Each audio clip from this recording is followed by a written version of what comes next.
I was 49 when my daughter-in-law sued me for $30,499, and the moment people still ask about happened before either lawyer gave an opening statement.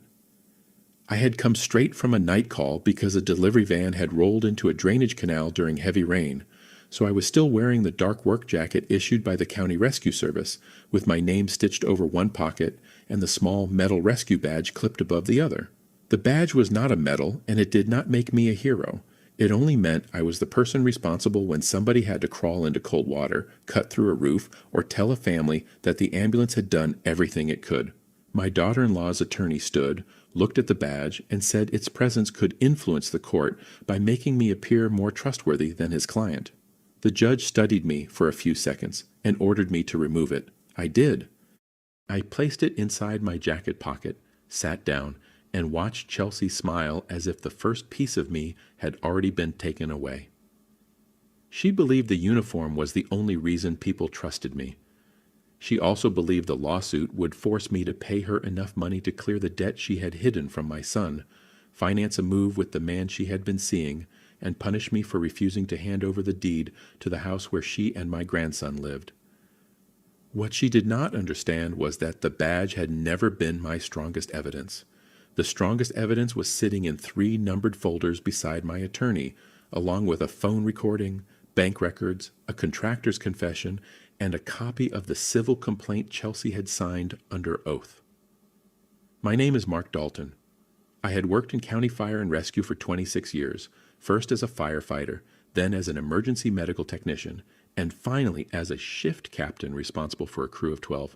I was not wealthy. My salary was decent, my pension looked stable if I did not do anything stupid, and I owned 2 properties because my late wife, Ellen, and I had lived carefully, while other people assumed 2 full-time public employees had more money than we did. Ellen had been a school nurse.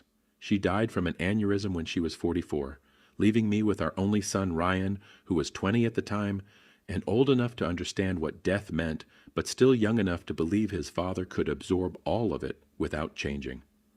Ryan was 27 when he married Chelsea. She was 25, quick with people, beautiful in a polished way, and able to make a room feel as if it had become more interesting simply because she had entered it. She worked at a property management office, posted home renovation videos online, and talked constantly about building something of her own. Ryan repaired commercial elevators and spent most days moving between job sites, which paid well but left him tired, dirty, and easy to convince that paperwork could wait. They had a son, Noah, 2 years after the wedding. By the time the lawsuit began, Noah was 4, and believed my rescue truck belonged to him because I had let him sit behind the wheel during an open house at the station. The house at the center of everything had belonged to Ellen's mother. It was a modest 3-bedroom place on Walnut Street with a detached garage, a narrow backyard, and plumbing that had been installed by somebody who apparently hated future owners.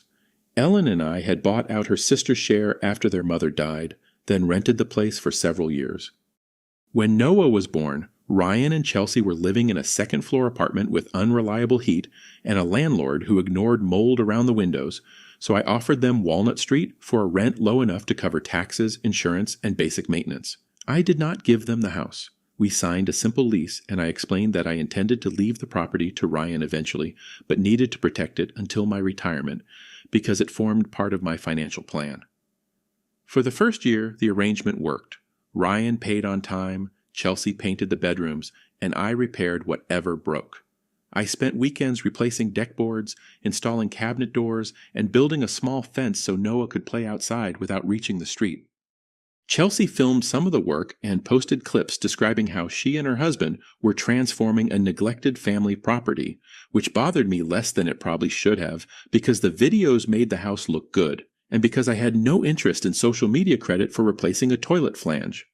The trouble began with a winter freeze. A pipe behind the upstairs bathroom split while Ryan and Chelsea were visiting her mother, and water ran for almost a day before a neighbor saw it pouring through the kitchen ceiling. Insurance covered part of the damage, but not the old plumbing, the mold discovered behind 2 walls, or several upgrades Chelsea insisted would prevent the house from feeling patched together. She wanted the bathroom moved, the kitchen opened, the floors replaced throughout the first level, and the detached garage converted into a studio for the home staging business she planned to launch. I said no to the studio and yes to the repairs. Then Ryan came to my house with photographs of warped floors and Noah's toys stacked in plastic bins, and I made the same mistake I had made since Ellen died. I treated saying no to my son as if it meant abandoning him. I withdrew money from a certificate of deposit, used part of an insurance settlement, and paid exactly $30,499 to a local contractor named Tyler Voss for plumbing, drywall, flooring, cabinets, and electrical work. The number later became the amount Chelsea demanded from me, although at the time it was simply the final total on a stack of invoices I kept in a folder marked Walnut Repairs. I paid every invoice directly. Ryan and Chelsea paid nothing toward the renovation except for paint, some cabinet hardware, and meals for the crew on 2 Saturdays. We amended the lease to state that the improvements belonged to the property and did not create ownership rights for the tenants. Ryan signed it at my kitchen table. Chelsea signed 2 days later after sending me a long message about how formal paperwork made family feel transactional. I told her the formality protected all of us. She replied with a heart symbol and then asked whether Tyler could also add built-in shelving to the garage. Tyler was 32, recently divorced, and owned a small renovation company that stayed busy because he showed up when he said he would, at least during the first months. Chelsea began appearing in his project photographs, first holding paint samples, then standing beside finished rooms, and eventually promoting herself as a design consultant who had helped direct the entire renovation. She called the house her first full transformation. Tyler sent her potential clients. She sent him homeowners who wanted cheap work quickly.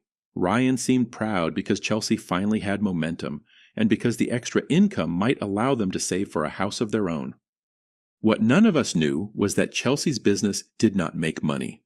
She staged 2 houses successfully, then rented furniture for several projects without collecting deposits, underpriced jobs to build an online following, and used credit cards to cover delivery fees. She formed a company called Northline Home Styling, ordered office equipment, leased a storage unit, and paid for a branding package that cost more than my first car. She showed revenue online without mentioning expenses and described every loan as investment.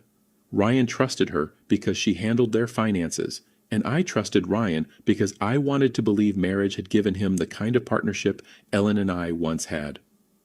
About 8 months after the renovation, Chelsea asked me to transfer Walnut Street into Ryan's name.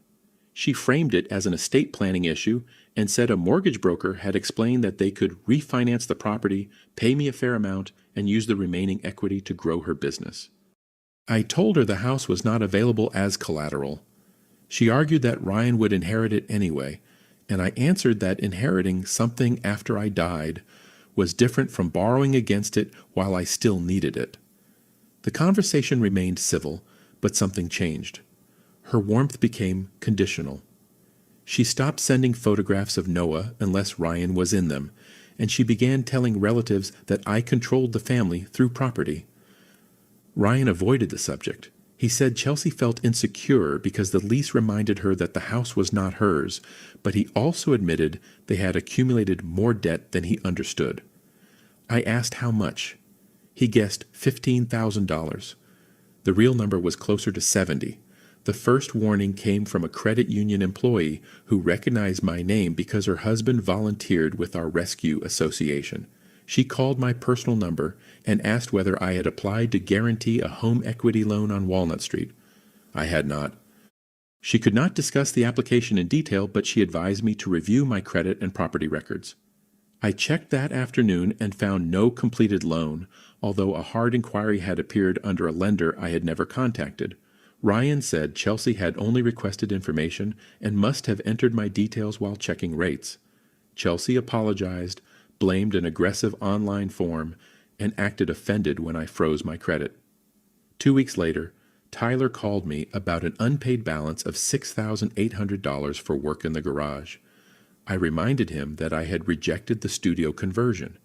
He sent photographs showing insulated walls, new wiring, flooring, and a glass door installed after the main renovation ended. Chelsea had signed the change orders using the name Mark Dalton beneath a line that identified me as owner. The signature did not look like mine, but it was close enough that Tyler said he assumed I had authorized it remotely. I drove to Walnut Street after my shift and found Chelsea filming a video inside the finished studio. She introduced me to the camera as the father-in-law who had believed in her vision, then stopped recording when she saw my face. Ryan came home during the argument and learned, for the first time, that Chelsea had authorized the garage work, opened 2 business cards in his name, and used their tax refund to make minimum payments. She cried, said the studio would generate enough money to repay everything, and accused me of humiliating her in front of Tyler. I did not call the police over the forged signature. I should have. Instead, I negotiated with Tyler, paid part of the balance because the work improved my property, and required Chelsea to sign a written repayment agreement for $4,900. Ryan promised to take over their finances. Chelsea promised to close the business cards. For 3 months, they paid me $200 at a time.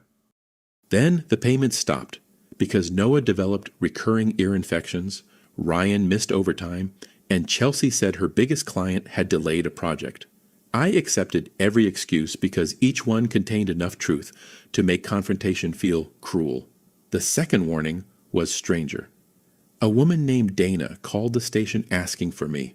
She said she had donated $600 to a campaign supporting a firefighter's family after a house fire, but the campaign page had disappeared, and her bank showed the payment went to Northline Home Styling. I had no idea what she meant. Dana sent screenshots.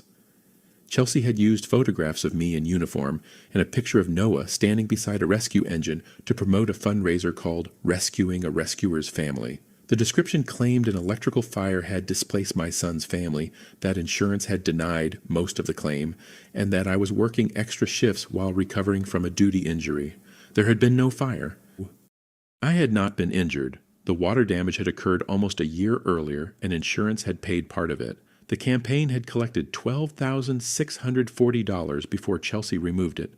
When I confronted her, she said the page had been created by a marketing assistant and that the wording was emotional but not technically false because water damage had made the house temporarily unlivable, and I had strained my shoulder on a rescue call that same year.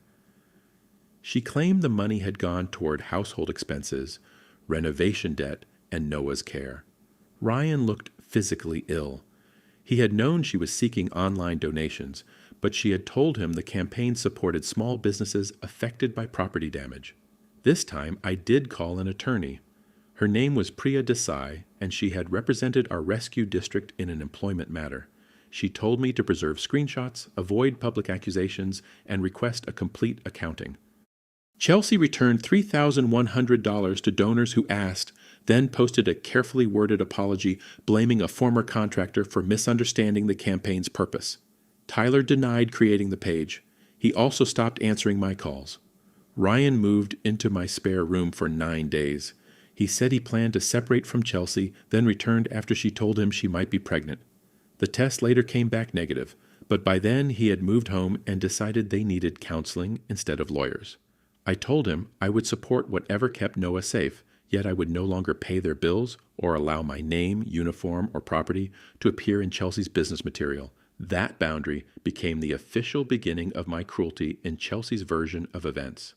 She told friends that I had promised them the house, financed the renovation as a gift, and then demanded repayment because she would not let me control her marriage. She claimed the fundraising dispute came from my embarrassment about accepting help. She also began saying that I entered their home without warning, criticized her parenting, and used my rescue position to make local officials take my side. Some of those statements rested on real events.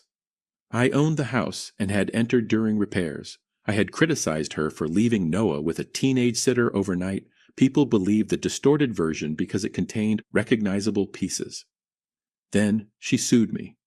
The complaint demanded $30,499 for unjust enrichment, breach of an oral agreement, and emotional damages. Chelsea claimed she had personally managed the renovation, provided unpaid design labor, purchased materials, and increased the value of my property based on my promise that Walnut Street would be transferred to Ryan and her. She alleged that after the renovation I revoked the promise, threatened eviction, interfered with her business, and used my position as a rescue captain to frighten contractors into refusing to support her. The amount matched my own payments because she argued that her management services equaled the project cost. Ryan begged her to withdraw the case. She refused. He then begged me to settle privately so Noah would not see his family in court. I offered to forgive the remaining garage debt, pay for mediation, and guarantee 6 months of rent if they moved out voluntarily. Chelsea demanded the deed, or $30,499. She said she had spent years building value into a house that would eventually belong to her husband and son, and she would not leave with nothing. By then, Ryan had discovered another $23,000 in debt and messages between Chelsea and Tyler that were intimate enough to end any debate about whether they were only business partners. The messages went back more than a year. They discussed hotel rooms, storage unit meetings, and the house Chelsea expected to own after she forced me to transfer it. Tyler called Ryan useful, but passive. Chelsea replied that Ryan's loyalty could be managed because he feared becoming a single father. Ryan confronted her in the kitchen while Noah slept upstairs. Chelsea admitted the affair, then said it had ended. Tyler arrived 15 minutes later because she had texted him during the argument. Ryan shoved him on the front steps. Tyler swung first. Ryan tackled him into a hedge, and Chelsea screamed loudly enough for neighbors to call police. No one suffered a serious injury, but Ryan received a cut above his eye. Tyler broke 2 fingers, and Noah woke to flashing lights outside his bedroom. I arrived after the police because Ryan called me from the curb. Chelsea stood in the doorway holding Noah and told an officer that I had created the entire situation by controlling the house and turning Ryan against her. I did not argue. I asked whether Noah could come with me for the night if both parents agreed. Ryan said yes. Chelsea refused until an officer explained that the child needed somewhere calm while statements were taken. The next morning, Chelsea filed for a protective order against Ryan and included me as a person who had encouraged his violence. The temporary order kept Ryan from the house for 12 days. He slept on my couch, went to work with stitches above his eye, and cried in my kitchen after Noah asked over the phone why his father had tried to hurt Mommy's friend. Tyler stopped cooperating with Chelsea almost immediately. He had expected her to leave Ryan, but he had not expected subpoenas, police reports, or questions about forged construction documents. Through his lawyer, he gave Priya a written statement confirming that Chelsea had asked him to backdate invoices, exaggerate her design work, and testify that I verbally promised her the property. He also admitted they had planned to use any lawsuit settlement as a deposit on an apartment in another city. The case should have collapsed then, but Chelsea doubled down. She said Tyler was retaliating because she ended the affair. Her attorney attacked his credibility, which was not difficult because he had accepted forged change orders and participated in the fundraiser promotion. The judge scheduled a bench trial. The week before trial, Ryan found out Chelsea was pregnant. The timing placed conception within a period when she had been intimate with both Ryan and Tyler. Chelsea told Ryan the child was probably his, told Tyler the same thing, and told her mother that the uncertainty existed only because men were trying to shame her. Ryan wanted a prenatal paternity test. Chelsea refused, saying the stress could harm the pregnancy, although the non-invasive test her doctor described required only blood and cheek swabs. I stayed out of the decision because every sentence I considered sounded like pressure. I paid for a counselor for Ryan and helped him arrange supervised exchanges with Noah. Chelsea used the pregnancy in court filings to argue that eviction would create medical hardship. Priya reminded me that ownership rights, custody, paternity, and pregnancy were separate issues, even when the people involved kept using one as leverage in another. On the morning of trial, I had been awake for 20 hours. The canal rescue delayed my relief crew, and changing clothes would have made me late, so I drove to court in my work trousers and rescue jacket. I removed my radio and utility belt in the parking lot, but left the badge clipped to the jacket because I had worn it for so long that I stopped noticing it. Chelsea noticed. Her attorney argued that the badge could signal authority and create sympathy. The judge ordered me to remove it, not angrily, but firmly. I complied. Chelsea looked toward the gallery where her mother and several friends sat. She gave the smallest smile. Priya leaned toward me and whispered that the badge was not in evidence. The documents were. Chelsea testified first. She described herself as the person who had rescued a damaged house, managed contractors, selected materials, and created more than $80,000 in added value. She said I had promised the property would become hers and Ryan's once renovations finished. She denied forging my signature and claimed Tyler had handled authorization. She described my later refusal as punishment for her independence and suggested my public service role made people afraid to contradict me. Under questioning, she admitted she had no written promise of ownership, no canceled checks showing she paid the $30,499, and no tax records declaring the amount as business income or investment. She admitted signing the lease amendment stating improvements created no ownership rights, but said she had signed under emotional pressure because I controlled where her child lived. Then, Priya showed the fundraising screenshots. Chelsea said they were unrelated. Priya showed the forged garage change orders. Chelsea blamed Tyler. Priya showed messages where Chelsea asked Tyler to make her design invoices look older than the lease amendment. Chelsea said the messages referred to legitimate work. Priya showed the conversation about using a settlement to move away with Tyler. Chelsea stopped answering directly. The most damaging evidence was not romantic. It was a voice recording from Ryan's old tablet. Chelsea had borrowed it to run music during a staging job, and the device had continued backing up audio notes to Ryan's account. In one recording, Chelsea rehearsed what she planned to say during mediation. She described the $30,499 as a number the judge would understand because it matched the contractor total, then laughed and said I would pay rather than let anyone question the rescue captain's perfect reputation. Tyler asked what would happen if I refused. Chelsea answered that she would make me choose between money and seeing Noah. The courtroom became completely quiet. Her attorney objected to the recording, but the judge had already ruled it admissible after a pretrial hearing because Ryan owned the device and lawfully accessed the synced account. Chelsea said she had been angry and exaggerating. Priya asked whether she had also exaggerated in the signed complaint. Chelsea accused Priya of twisting everything. Then came the mistake that destroyed the rest of her case. Chelsea had claimed under oath that she never controlled the fundraising account and never received the donations personally. Priya produced bank records obtained by subpoena showing that the campaign transferred $12,640 into Northline's account, after which Chelsea sent $4,000 to Tyler, paid $2,300 toward a credit card, spent $1,180 at a furniture outlet, and transferred the remainder into the joint account she shared with Ryan. The records also showed a payment to her attorney made 2 days before she filed the lawsuit. The judge did not shout. Real judges rarely deliver speeches designed for an audience. She asked precise questions, gave Chelsea several chances to explain, and then stated that parts of the testimony appeared inconsistent with documentary evidence.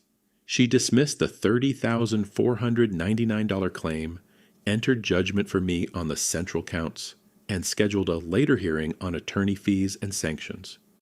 She also directed the clerk to send the fundraising material and disputed signatures to the county prosecutor for review. Chelsea's face changed when she understood dismissal did not end the problem. Outside the courtroom, she accused Ryan of stealing private files and me of buying his loyalty. Ryan told her he had spent years defending her while she built an exit with another man. Tyler, who had attended under subpoena, tried to leave through a side corridor. Chelsea followed him, demanding that he tell everyone the pregnancy was his and that they still had a plan. Ryan heard her. He grabbed Tyler's shoulder. Tyler turned and punched him in the mouth. Ryan drove him into a wall.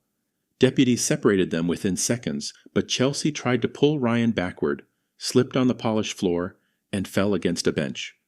She was taken to the hospital because she was pregnant and complained of pain.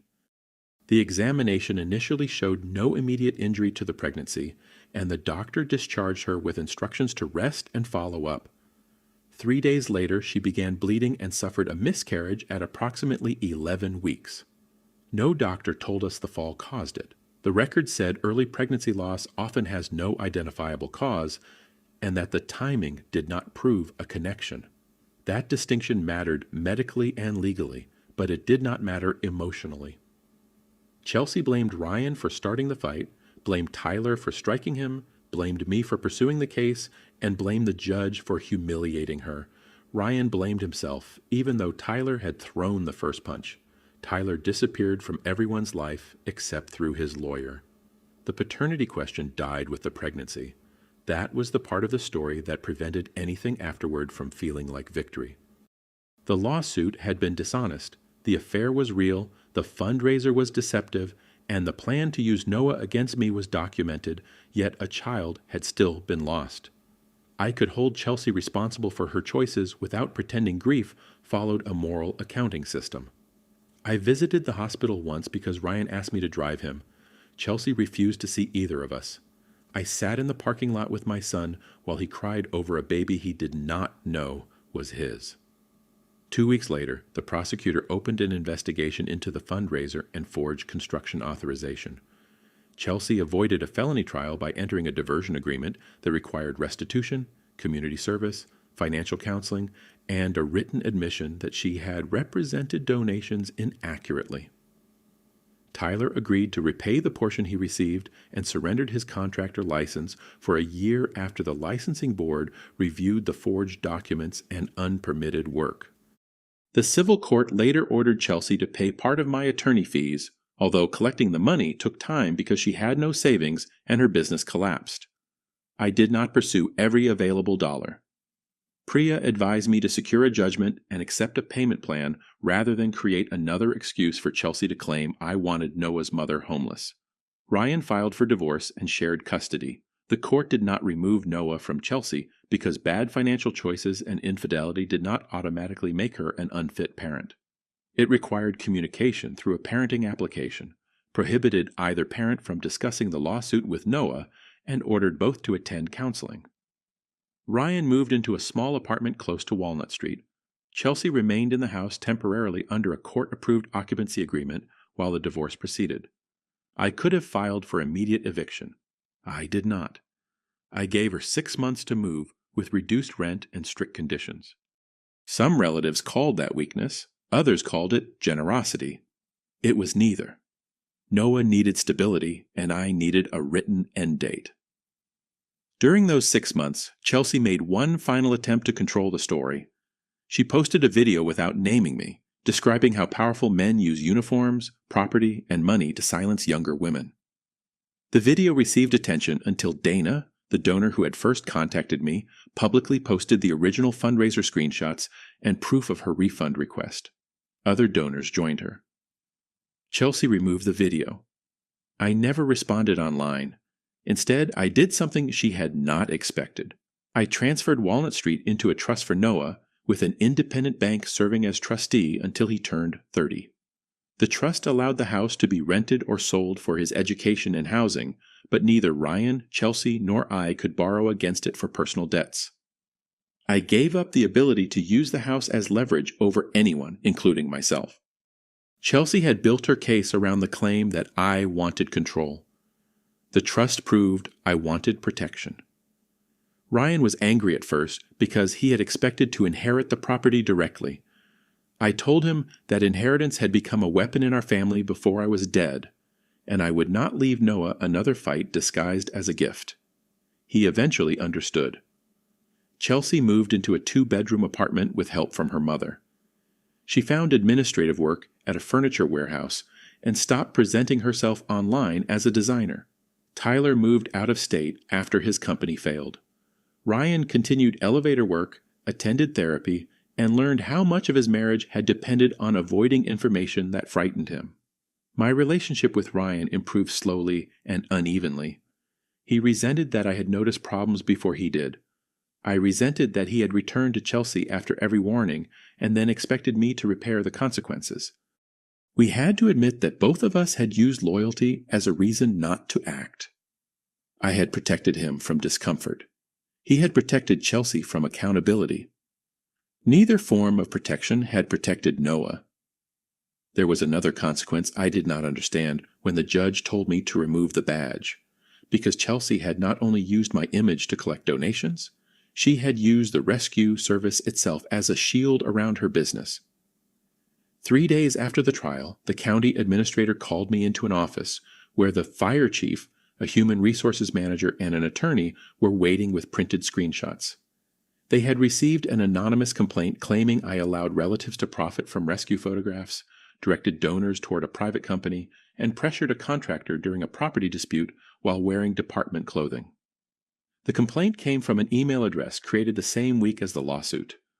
Nobody could prove Chelsea sent it, and I never accused her publicly, but the wording repeated phrases from her civil filings almost exactly. The county placed me on administrative assignment while it reviewed the fundraiser, which meant I reported to headquarters, completed equipment inventories, and watched other crews leave for calls I normally would have led. I kept my salary, but that part hurt in a different way. Family betrayal remained inside rooms where I could close a door. Professional suspicion followed me through the station. A younger firefighter stopped talking when I entered the kitchen. A captain from another shift asked whether I had been taking a percentage from charity drives. One local website used a photograph of me carrying a child from an apartment fire beneath a headline about questions surrounding online donations. The article stated that no accusation had been proven, but the photograph did the emotional work before anyone reached that sentence. Priya advised me not to attack Chelsea or demand public support from the county. I turned over my personal phone, campaign screenshots, bank statements, and any message in which I had ordered her not to use my name. The review found that I had received none of the fundraiser money and had reported the campaign within a day of learning about it. It also found something I had missed. Chelsea had created a digital copy of the Rescue Association's donation letterhead and used it to request discounted appliances after the flood. A warehouse had provided a refrigerator and washer at cost because it believed the equipment supported a displaced first responders family. The appliances were sitting in Walnut Street. Ryan said he had assumed Chelsea found a clearance deal. Chelsea claimed Tyler arranged the discount. Tyler's lawyer produced an email showing that she had sent the letter herself from Northline's address. The warehouse did not pursue criminal charges after I paid the difference, but I required the amount to be added to Chelsea's restitution accounting. It cost me another $1,740 to correct a benefit I had never requested, which was the kind of detail that made relatives ask why I kept paying. The answer was simple. The company had acted in good faith because of my profession, and I refused to leave an innocent business carrying the cost, while adults argued over blame. The county cleared me after 5 weeks. The chief offered to issue a press release, but I asked him to keep it factual and brief. I returned to duty without celebration. Most coworkers treated me normally again, although I learned who had assumed the worst and who had waited for evidence. That knowledge changed friendships I had believed were permanent. Ryan's divorce discovery produced more unpleasant facts. He had criticized Chelsea for hiding money, but he had signed 2 joint tax returns without reading them, ignored collection notices, and allowed her to use his work email for business accounts because he disliked administrative tasks. One tax return deducted the garage renovation as a business expense, even though I owned the property and had paid for most of the work. Ryan's signature sat at the bottom. He told his lawyer he had trusted his wife. The lawyer told him trust did not erase a signature. He had to amend the returns, pay tax and penalties, and borrow against his retirement plan. I did not cover it. Watching my son handle that debt was difficult, especially when he sold the motorcycle Ellen had helped him buy after high school, but paying it for him would have repeated the same pattern under a kinder name. I helped him understand the notices and find an accountant. He wrote the checks himself. The storage unit created another fight. Northline had stopped paying rent, so the facility sent a notice stating that its contents would be auctioned unless the balance was cleared. Chelsea told the divorce court that everything inside belonged to her company. Ryan believed some furniture had been purchased with joint funds. I believe several items belonged to Walnut Street because I had seen them disappear after the renovation. The court allowed both sides to inspect the unit with attorneys present. Inside we found rented chairs that should have been returned months earlier, unopened boxes of lighting fixtures charged to Ryan's card, client family photographs Chelsea had removed from staged houses, and a plastic container labeled winter clothes. That container held Ellen's silver serving set, her mother's pearl earrings, and the bracelet I had given Ellen on our 20th anniversary. Chelsea had taken them from a locked cabinet in my garage. She said Ryan told her she could use family pieces as staging accessories. Ryan denied it. The bracelet had been photographed around Chelsea's wrist at a real estate event. The pearl earrings were listed on a pawn receipt found in the same container, then redeemed after the fundraiser money arrived. I had spent months telling myself the missing items had been moved when I cleaned the house after Ellen died.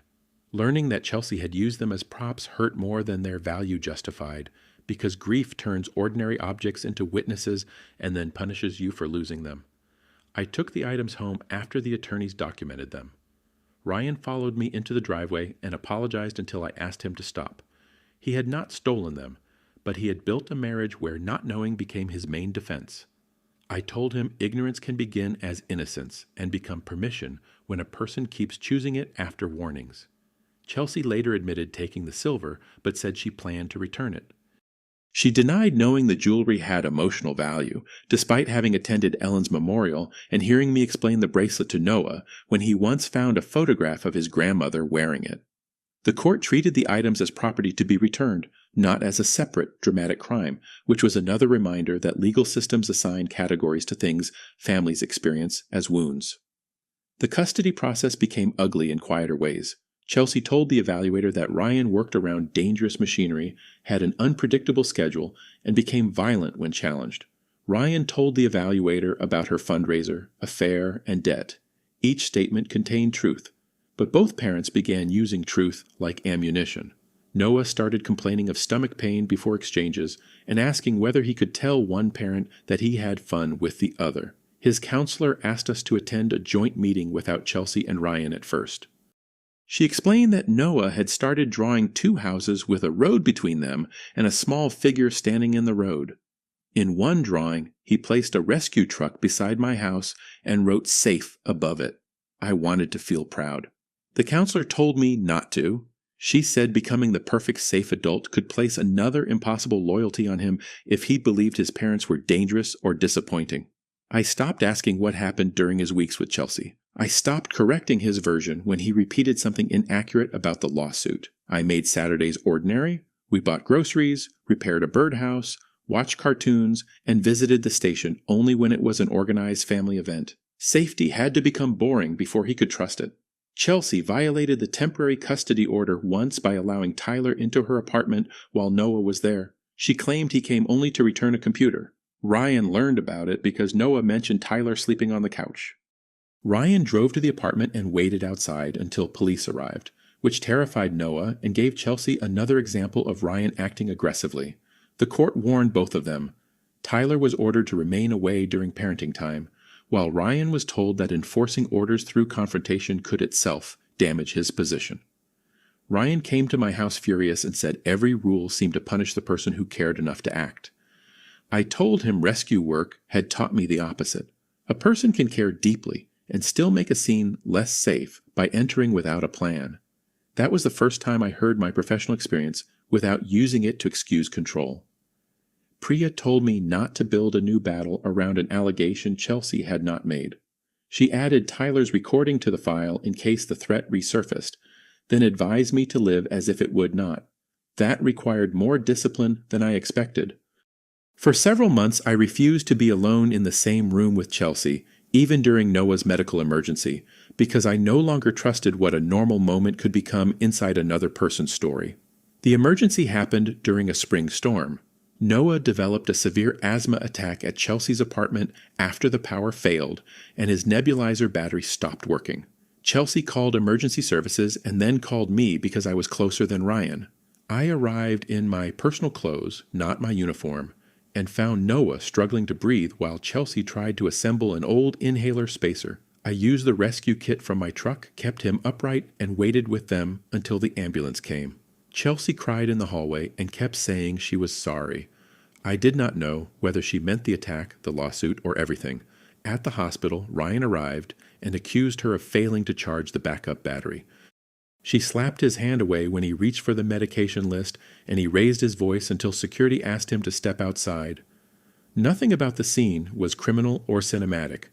It was simply three adults carrying too much history into a child's breathing problem. Noah recovered. The respiratory therapist later showed both parents how to check equipment and keep a manual backup. I paid for a second battery and sent the receipt through the parenting application so nobody could later describe it as a secret gift. That detail may sound paranoid. By then, documentation was how we kept kindness from becoming debt. Chelsea's mother, Denise, had defended her through most of the case. She said Chelsea made mistakes because she felt trapped by men who controlled money. Denise posted bail after the courthouse fight, paid the apartment deposit, and accused me of valuing property more than family. Her position changed when collectors began calling her about a credit card Chelsea had opened using Denise's address and partial personal information. The balance was just under $9,000. Denise confronted Chelsea at a family birthday dinner. Ryan attended only because the gathering honored Denise's mother, who was 90. I went to pick up Noah afterward and arrived while they were shouting. Chelsea accused Denise of choosing outsiders over her own daughter. Denise replied that motherhood did not require volunteering to be the next victim. Chelsea swept plates from the table with her forearm. One struck the wall. Another cut her grandmother's hand. Ryan moved toward Chelsea and she shoved him. He caught her wrist to stop a second shove. Denise screamed. Noah began crying under the table. I separated Ryan and Chelsea, not by striking anyone, but by placing myself between them and ordering Ryan outside.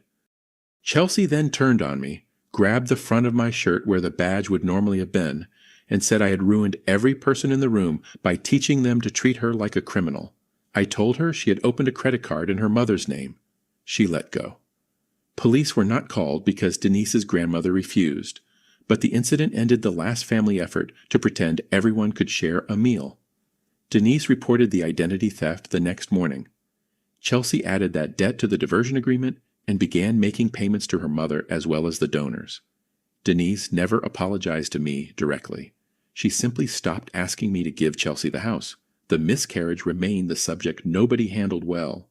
Ryan attended a grief group for pregnancy loss even though he never learned whether he had been the father. Chelsea attended twice, then stopped because she felt the group judged uncertainty about paternity. Tyler told his lawyer he did not want medical information. I dreamed several times that a nurse handed me a baby and asked whether I was holding my grandchild or a stranger, then woke ashamed because either answer made the child sound responsible for us. A chaplain at the station told me grief does not require a verified relationship.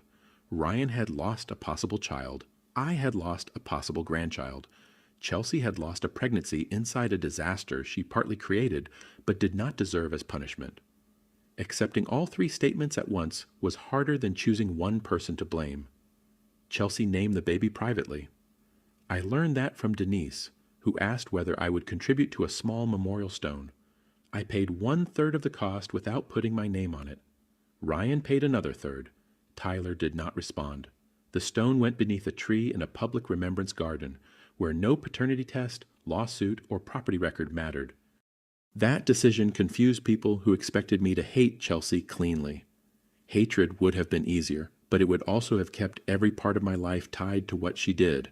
I wanted consequences to remain specific. She owed money because she took money. She lost access to the house because she tried to claim it. She faced restrictions because she involved Noah. None of those consequences required me to celebrate her grief. The fee hearing revealed one final humiliation. Chelsea's attorney submitted billing records to justify his request for payment from the alleged settlement. The entries showed that Chelsea had told him I kept large amounts of unreported cash from Rescue Association events and would settle to prevent financial discovery. That claim explained why her lawyer had pursued the case even after seeing the lease amendment. He expected hidden money to create leverage. The county had already audited every association account because of the fundraiser complaint. Priya introduced the audit. It showed clean records, 2 minor bookkeeping errors, and no payments to me. Chelsea's attorney withdrew from representing her in the sanctions phase after stating that certain facts had not been disclosed accurately. He did not apologize. Lawyers protect themselves in professional language. The judge ordered Chelsea to reimburse a portion of my fees, not the full amount, because she lacked resources and because some claims had been legally arguable before discovery exposed the evidence. I paid Priya from savings meant for a fishing boat I had planned to buy after retirement. For a while, seeing boats on the highway made me angry. Then I realized the money had purchased something more useful than a boat. It bought a process that kept me from responding with threats, public revenge, or a mistake that would have made Chelsea's story true. I still wish the price had been lower. The badge remained in my desk for several weeks after trial. I could have clipped it back onto my jacket the moment I left the courthouse, but the judge's order stayed with me for reasons she had not intended. I had allowed people, including myself, to treat the badge as proof that I knew how to save a family. At work, emergencies had clear procedures. You stabilized the vehicle, stopped the bleeding, checked the air, and called for the right resources. At home, I kept trying to rescue adults who were actively creating the danger, then felt betrayed when they treated my help as a permanent service. I returned the badge to my uniform only when I went back on duty. I stopped wearing rescue clothing to school events, family meetings, or legal appointments. I did not want Noah to believe my value came from the medal on my chest, or that authority made me right. I wanted him to learn something harder, which was that a person could help others for a living and still need boundaries in private. A year after the trial, Chelsea asked to meet me at a coffee shop. She looked older, not in the physical sense people use to punish women, but in the way somebody looks after running out of explanations that still work. She apologized for the lawsuit, the fundraiser, the forged signature, and the threat to keep Noah from me. She did not ask me to forget the miscarriage, and I did not ask whether she still blamed us. Some losses remained too damaged for clean conversation. She said she had believed getting the house would make her safe, then used that belief to justify every dishonest step. She said Tyler made escape feel possible, Ryan made stability feel boring, and I made rescue look so automatic that she assumed I would eventually pay whatever kept the family from breaking. I told her the family had broken because too many of us kept paying to hide the cracks. She nodded. I did not forgive her in a dramatic moment. I agreed to be civil at Noah's birthday and allowed her to call me directly in a medical emergency. Trust returned in teaspoons, not buckets. She never regained access to my accounts, property records, or professional name. Ryan never returned to the old marriage. Tyler never returned at all. At the final fee hearing, months after the main trial, the judge referred briefly to the badge. She said she had ordered its removal because court decisions must rest on evidence rather than symbolism. I understood her better then than I had on the first morning. The badge could not prove Chelsea lied. The bank records did. The badge could not prove I paid for the renovation. The invoices did. The badge could not prove she planned to use Noah as leverage. Her own voice did, and the badge could not save the baby she lost, repair my son's marriage, or erase what Noah heard the night police came to Walnut Street. It was only a badge. What I did after removing it was stop asking anyone to believe I was a good man because of the work I performed in public. I let the records show what happened, let the court impose consequences, protected the house from all of us, and refused to rescue the adults from choices they had made with open eyes. I am 51 now. Noah is 6. He spends alternating weeks with his parents and every other Saturday with me unless rescue duty changes the schedule. He knows his mother and father no longer live together, but he does not know the details of the lawsuit. One day he will ask, and when he does, I will tell him enough truth to explain the boundaries without making him inherit our anger. Chelsea pays the restitution in small monthly amounts. Ryan pays his own rent and no longer asks me to cover emergencies he could have prevented. I still own my home. The trust owns Walnut Street, and the $30,499 that once represented a renovation now represents the price of learning that money given without limits can become evidence in somebody else's story. People hear the title and imagine that the important moment was a judge ordering a rescue captain to remove his badge before his daughter-in-law demanded $30,499. That moment was humiliating, but it was not the worst thing that happened, and it was not the reason her case failed. Her case failed because she confused my reluctance to expose the family with an inability to document it. She confused Ryan's patience with blindness. She confused Noah's love with leverage. She confused a pregnancy with protection from consequences, then suffered a loss none of us could turn into justice. Most of all, she confused being rescued with being entitled to another rescue. I still answer calls in the middle of the night. I still enter houses where smoke has erased the ceiling and climb down embankments toward people I have never met. I still wear the badge when the job requires it, but when my shift ends, I take it off. That is the part she never expected. I finally learned that saving someone from danger is not the same as saving them from the truth.